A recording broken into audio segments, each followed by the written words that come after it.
Friends, मैं लेकर आ गई हूँ परफेक्ट वर्ल्ड की एपिसोड 283। जैसा कि हमने लास्ट एपिसोड में देखा था कि हुआंग स्कारलेट किंग के सन इन लॉ को मार देता है, क्योंकि हुआंग को ये पता चल गया था कि वो छोटे बच्चों की सोल्स को खाकर अपनी एनर्जी को बढ़ा रहा था और एक बच्ची की जान बचाने के लिए उसे सही लगा जो उसने वो कर दिया। लेकिन मरने से पहले वो पर्सन बोलता है कि तुम्हें स्कारलेट किंग नहीं छोड़ेगा। हुआंग को इस सब की कोई परवाह नहीं थी, क्योंकि अब तक वो मुश्किलों से घबराता तो नहीं आया और लड़ता आया है। तो उसने कहा था कि वो अब भी उन मुश्किलों से लड़ लेगा जो उसके सामने आएंगी, लेकिन वो अपनी आंखों के सामने गलत होते हुए कभी भी बर्दाश्त नहीं करेगा। अब आगे न्यू एपिसोड के स्टार्ट में हम हुआंग को देखते हैं जो कि उस बच्ची को लेकर टी गैदरिंग पार्टी में चला गया था और उस बच्ची का हाथ पकड़ते हुए कहने लगा था कि मेरे साथ ही रहना और मुझसे दूर मत जाना। चेयर चढ़ते हुए हुआंग उस जगह पर पहुंच गया था जहां पर और भी बहुत से लोग इकट्ठा खड़े थे। सामने ची मेंग होंग चेयर पर बैठा कुछ सोच रहा था और उसके आसपास बहुत से लोग चापलूसी करने के लिए खड़े थे। अब जैसे ही अपने सामने वो हुआंग को देखते हैं तो वो कहने लगे थे कि ये तो हुआंग है, ये यहाँ पर क्या मरने के लिए आ गया है? इसका दिमाग खराब हो गया है जो ये यहाँ पर आ गया। वो बच्चे भी चारों तरफ देखते हुए आगे बढ़ने लगी थी हुआंग का हाथ पकड़ते हुए। कुछ लोग आपस में बातें करने लगे थे कि इसने स्कारलेट किंग के सन इन लॉ को मार दिया है, लेकिन कोई भी ये समझ नहीं पा रहा था कि हुआंग यहाँ पर क्या करने के लिए आ गया। हुआंग सबकी बातें सुनते हुए आगे बढ़ता है और आगे बढ़ते हुए वो ची मेंग होंग की तरफ जाने लगा था और उसके साथ ही वो बच्ची भी बड़े मजे से चलती जा रही थी। जैसे ही वो ची मेंग होंग को क्रॉस करते हुए आगे बढ़ता है तो ची मेंग होंग के साथ खड़ा एक लड़का कहने लगा था कि तुम्हें ये सब नहीं करना चाहिए था। लॉर्ड ने सिर्फ चंद बच्चे ही तो खाए थे, इसमें ऐसी भी क्या बड़ी प्रॉब्लम हो गई जो तुमने ये सब तमाशा कर दिया। अब तुम्हारे लिए बेहतर यही है कि अपनी मौत का इंतजार करो तुम, क्योंकि एम्परर क्लैंस अब यहाँ पर आएंगे और आकर तुम्हें पनिश करेंगे। तुम्हें तुम्हारे किए की सजा जरूर मिलेगी। और उसके बाद सुनते हुए हुआंग मुड़ता है और कहने लगा था कि ह्यूमन मदर्स के यहाँ ह्यूमन बच्चे ही पैदा होते हैं और डीमन मदर्स डीमंस को ही जन्म देती हैं। लेकिन मुझे लगता है कि तुम्हारी माँ तो हाफ ह्यूमन थी और हाफ डीमन। मुझे तुम इंसान तो नहीं लग रहे, बहुत अजीब सी ब्रीड नजर आ रहे हो। उसके बाद सुनते हुए ची मेंग होंग कहने लगा था कि मैं हमेशा से ही तुम्हें मारना चाहता था, लेकिन एम्परर क्लैन के सुप्रीम लोग मुझे रोकने में लगे हुए थे। लेकिन अब तो मेरे पास एक अच्छा मौका आ गया है तुम्हें मारने का। कोई ऐसी रीजन ही तो मुझे चाहिए थी जिसके बेस पर मैं तुम्हें मार सकता। एम्परर क्लैन को कोई भी नहीं रोक सकता इस वक्त तुम्हें मारने से। और उसके बाद सुनते हुए हुआंग कहने लगा था कि तुम तो काफी ज्यादा स्ट्रेंज हो। सिर्फ मुझे मारने के लिए तुमने अपने ब्रदर इन लॉ को मेरे हाथों मरने दिया और उसको बचाने के लिए आगे नहीं आए। इतने सख्त दिल हो क्या तुम तो बहुत ही ज्यादा जालिम निकले, उससे भी ज्यादा जितना कि मैंने सोचा था। और उसकी बात सुनते हुए ची मेंग होंग कहने लगा था कि तुम्हारे अगेंस्ट तो वो 10 मूव्स भी नहीं चल सका। मुझे तो लगा था कि वो जरा सी फाइट करेगा तो फिर मैं उसको बचाने के लिए आता, लेकिन ऐसे वीक पर्सन को मैं कैसे अपने फैमिली का सन इन लॉ बना सकता हूँ। उसे लगता था कि वो स्कारलेट किंग में शादी कर सकता है और स्कारलेट किंग का हिस्सा बन सकता है। ऐसा तो मैं कभी भी ना होने देता, क्योंकि वो इसके लिए वर्दी ही नहीं था। तभी हुआंग कहता है कि कोई बात नहीं, अगर तुम उसको बचाने के लिए नहीं आए और उस वक्त हमारा आमना सामना नहीं हुआ तो मैं तुमसे मिलने के लिए आ गया। तुमने मेरे लोगों का इस्तेमाल किया अपना खाना बनाने के लिए और अपने लोगों पर जुल्म होता मैं बिल्कुल भी नहीं देख सकता हूँ। इसीलिए मुझे लगता है कि हमारी किस्मत में हमेशा दुश्मन बनकर रहना ही है। तभी वो दोनों ही फाइट के लिए रेडी हो गए थे और हम देखते हैं कि वहाँ पर सब खड़े लोग भी शौक रह जाते हैं और वो देखना चाहते थे कि आखिर आज इन दोनों में से कौन जीतेगा। और ये सब देखते हुए मोशियान कहने लगी थी कि ची मेंग होंग, अगर तुम फाइट करना चाहते हो तो सबसे पहले इस माउंटेन को छोड़ दो, क्योंकि अगर तुम इस माउंटेन पर फाइट करोगे तो यहाँ पर कोई भी अपॉर्चुनिटी को जाया कर देगा, जिस अपॉर्चुनिटी को हासिल करने के लिए यहाँ पर इतने सारे लोग आए हैं। और अगर तुम्हारी वजह से दाव कॉम्प्रिहेंशन टी ट्री डैमेज हो गया या किसी की अपॉर्चुनिटी वेस्ट हो गई या किसी को भी तुम्हारी वजह से कोई भी नुकसान पहुँचा तो एंशिएंट एंसेस्टर्स से तुम्हें नहीं छोड़ेंगे ची मेंग होंग। और मुझे नहीं लगता कि तुम एंशिएंट एंसेस्टर्स का सामना करने के काबिल हो इस वक्त। और ये बात सुनते हुए ची मेंग होंग रुक गया था और फिर हुआंग से कहता है कि तुम्हें ये थोड़ा सा जो वक्त मिला है उसको एंजॉय कर लो, क्योंकि उसके बाद मैं तुम्हें जान से मार दूंगा। हुआंग वहीं पर बैठ जाता है और उसके साथ ही वो छोटी बच्ची भी वहीं पर ही बैठ गई थी। और तभी हुआंग ची मेंग होंग से कहता है कि जब वक्त आएगा तो तुम जिंदा रहने की कोशिश करना। तभी उन्हें एक आवाज सुनाई देती है कि टाइम आ चुका है, टी को प्रिपेयर करो और दाव को कॉम्प्रिहेंड करो। तभी हम दाव कॉम्प्रिहेंशन टी ट्री को देखते हैं जो कि हेवन और अर्थ की 3 एंसेस्ट्रल रूट्स में से एक की टॉप है। और उसे देखते हुए हुआंग कहने लगा था कि ये तो बिल्कुल इमोर्टल मेडिसिन की तरह दिख रही है। अब मोशियान आगे बढ़ती है और आकर उनके साथ बैठ गई थी और कहने लगी थी कि तुमने पहले भी क्या ऐसे सिमिलर रूट्स देखी हैं क्या? और एक फ्रूट उस छोटी बच्ची को खाने के लिए दे देती है, जिसे उस बच्ची ने हंसते हुए पकड़ लिया था। और हुआंग कहने लगा था कि मैंने बहुत सी स्पिरिचुअल मेडिसिन देखी हैं, लेकिन इनमें थोड़ा सा डिफरेंस है। कुछ अनडाइंग सब्सटेंस हैं जिनको रिफाइन किया जाता है मेडिसिन के तौर पर, लेकिन ये बिल्कुल इस तरह है कि जैसे मैनिफेस्टेशन करनी पड़ रही हो। तो इसीलिए इस दाव को कॉम्प्रिहेंड करना जरूरी है। और मोशियान कहने लगी थी कि ये बात सच है कि यहाँ पर इस दुनिया में बहुत सी स्पिरिचुअल रूट्स मौजूद हैं। मुझे बस ये नहीं पता कि वो हेवन और अर्थ में है या नहीं, या फिर जैसे सब बोलते हैं कि वो सब इमोर्टल किंग से ही फॉल हुई हैं और उसके बाद ट्रांसफॉर्म हुई हैं, या फिर वो सब ट्रांसफॉर्म हुई हैं अनडाइंग किंग से। अब मोशियान उसी ट्री के बारे में बात करने लगी थी कि अगर हम इसी एंसेस्टर रूट की बात करें तो ये वो रूट है जो कि सबसे पहले रैंक हुई थी टॉप 3 में। और जैसे कि तुमने बोला कि इसको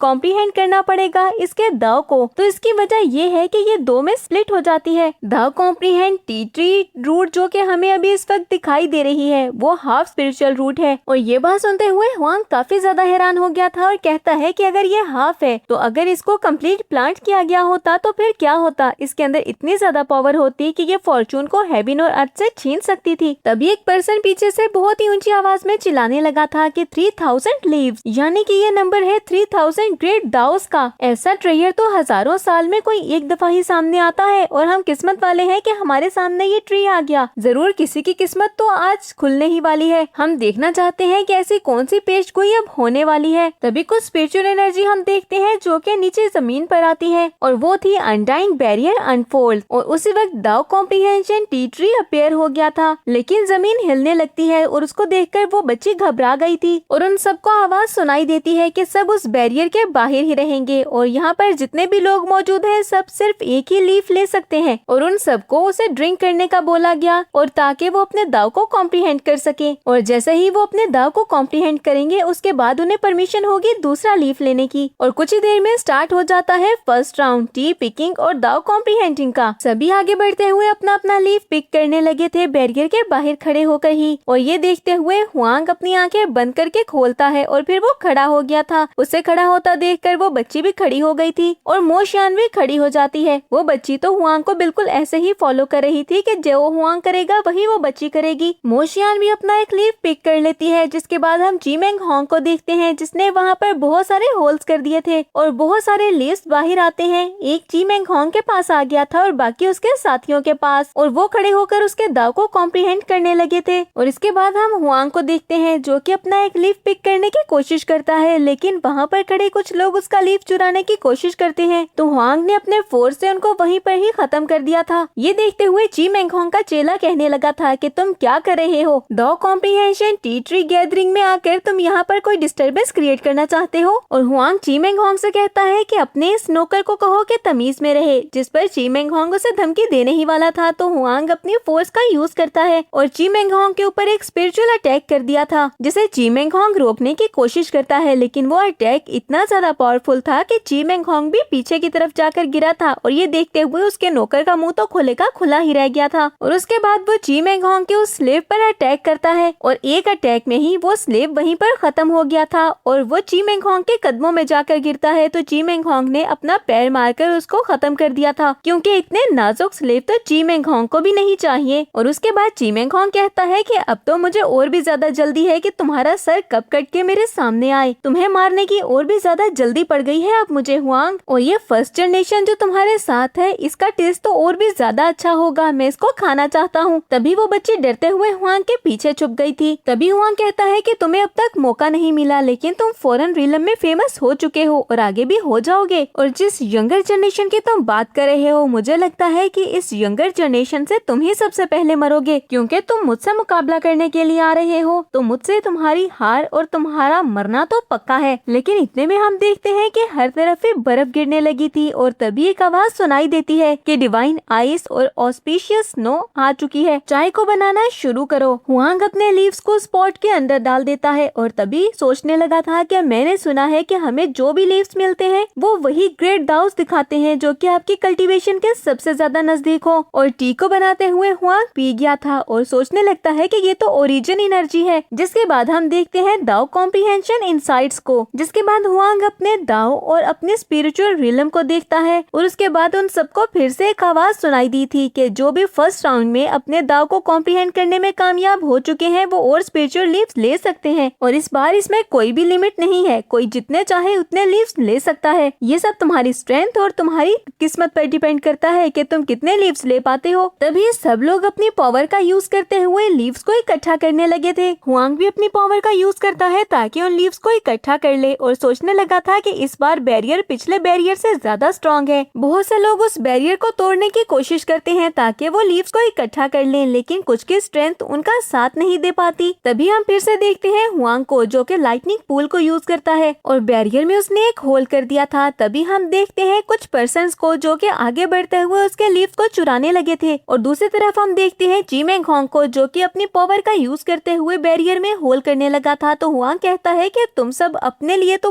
होल कर नहीं सकते, तो तुम लोगों को लगता है कि तुम लोग मेरी अपॉर्चुनिटीज को चुरा लोगे। वो सब पर्सन से बैरियर के अंदर इंटर करने की कोशिश करते हैं, लेकिन वो बैरियर में भी इंटर नहीं कर पाते। कुछ ही देर में हुआंग के पास फिर से लीव और पॉट आ गया था और वो सोचने लगता है कि अब कोई लिमिट नहीं है लीव्स लेने की, लेकिन जितनी बार भी आप बैरियर को खोलेंगे आपको हर बार एक पॉट और एक लीव ही मिलेगा। यानी कि अगर आपको ज्यादा लीव्स चाहिए तो आपके अंदर इतनी ज्यादा एनर्जी भी होनी चाहिए कि उस बैरियर में आप होल कर सकें और अपने लिए लीव इकट्ठे कर सकें। हर बार बैरियर में ब्रेक थ्रू करना पड़ेगा। ये तो बिल्कुल एक टेस्ट की तरह है, जैसे कि कुछ ट्रायल्स छोड़े हुए इमोर्टल ने यहाँ पर, ताकि सबकी स्ट्रेंथ को वो टेस्ट कर सके। और उसके बाद दोबारा से वो लाइटनिंग पूल का यूज करता है, लेकिन इस बार उसे लगा था कि जैसे उसे ज्यादा मुश्किल पेश आई हो और तभी वो सोचने लगा था कि एक ही टेक्निक को बार बार इसके ऊपर यूज करना क्या उसको लेस इफेक्टिव बना रहा है। और तभी हम एक प्लान को देखते हैं जो कि हंसते हुए अपने लोगों से कहने लगा था कि तुम लोगों ने आज बहुत अच्छा काम किया, मैं तुम सबको रिवॉर्ड दूंगा जब तुम लोग वापस जाओगे। तभी हुआंग उनसे उनके सारे लीव छीन लेता है, जिस पर वो कहने लगा था कि तुम ऐसा क्यों कर रहे हो हुआंग, क्या तुम मरना चाहते हो? तुम्हें लगता है कि तुम अकेले हम सबका मुकाबला कर पाओगे? और हुआंग कहता है कि तुम सबने इंटरफेयर करना पहले स्टार्ट किया, अगर तुम मुझसे फाइट करना चाहते हो तो मुझे बिल्कुल भी बुरा नहीं लगेगा, आगे आओ और फाइट करो मुझसे। मैंने होल किया और मेरे वो सारे लीव थे जो कि तुम लोगों ने चुरा लिए और तुम लोग कहते हो कि मैं तुम लोगों के लिए प्रॉब्लम्स क्रिएट कर रहा हूँ। वक्त आ गया है कि तुम इसका खुमियाजा भुगतो। दूसरी तरफ हम जी मेंग होंग को देखते हैं जो कि काफी गुस्से से ये सब कुछ देख रहा था। जी मेंग होंग हुआंग से कहने लगा था कि हुआंग तुम्हारी इतनी हिम्मत, लेकिन इतने में हुआंग ने उसके ऊपर अपना ड्रैगन अटैक कर दिया था और उसके बाद उससे भी अपना लीव वो वापस ले लेता है। जिसके बाद हुआंग आगे बढ़ा था और आगे बढ़ते हुए एक किक वो जी मेंग होंग को मारने ही वाला था कि जी मेंग होंग उसके किक को डॉज कर लेता है, लेकिन दूसरी तरफ से घूमते हुए हुआंग ने उसको किक मार ही दी थी, जिसे जी मेंग होंग कुछ पीछे जाता है, लेकिन कुछ ही देर में उसने खुद को संभाल लिया था। तभी जी मेंग होंग खड़े होते हुए कहने लगा था कि अगर तुम मुझे मारना चाहते हो या फिर मुझसे फाइट करना चाहते हो तो आगे आओ, मैं भी काफी देर से तुम्हें मारना चाहता हूँ। और फिर जी मेंग होंग हुआंग के ऊपर अटैक कर देता है, तो हुआंग खुद को संभालते हुए कहने लगा था कि तुम मुझ पर अटैक कर रहे हो, डिफेंड करने के बजाय तुम रॉयल क्लैन से कुछ बेटर हो। जिसके बाद दोनों में एक जबरदस्त फाइट स्टार्ट हो गई थी और दोनों ही एक दूसरे को पंच करने लगते हैं, लेकिन दोनों की पावर ही काफी ज्यादा थी और दोनों में से कोई भी हार मानने को भी रेडी नहीं था। कुछ ही देर में हुआंग जी मेंग होंग का गला दबाने लगता है, जिससे उसकी सांस रुकने लगी थी। वो खुद को छुड़ाने की कोशिश करता है, लेकिन वो खुद को छुड़ा नहीं पाता और तभी वो हुआंग से कहने लगा था कि हुआंग तुमने मुझे मजबूर कर दिया है ये करने के लिए। और मोशियान भी काफी ज्यादा घबरा रही थी कि अब आगे क्या होने वाला है। तभी हम जी मेंग होंग को देखते हैं जिसने अपनी टाइम बीस्ट प्रीमोडल स्पिरिट को एक्टिवेट कर लिया था। हुआंग कुछ दूर जाता है, लेकिन फिर उसने भी अपनी प्रीमोडल स्पिरिट को एक्टिवेट कर लिया था और वो दोबारा से फाइट के लिए रेडी हो जाता है, क्योंकि वो हार मानने वालों में से नहीं था। और इसके साथ ही हमारी ये एपिसोड यहीं पर एंड हो जाती है। तो फ्रेंड्स, आपको क्या लगता है, क्या हुआंग जी मेंग होंग को यहाँ पर हरा देगा या फिर जी मेंग होंग उसको मार डालेगा जैसा कि वो चाहता है? कमेंट सेक्शन में जरूर बताइएगा। आज के एपिसोड में कौन सा सीन आपको सबसे ज्यादा पसंद आया? अगर वीडियो अच्छी लगी हो तो वीडियो को लाइक करें और अगर आप हमारे चैनल पर न्यू हैं तो चैनल को सब्सक्राइब करके बेल आइकन के बटन को प्रेस कर दें, ताकि न्यू आने वाली एपिसोड्स आपको बिना किसी देरी के मिलती रहे। मिलते हैं नेक्स्ट एपिसोड के साथ, तब तक के लिए बाय बाय।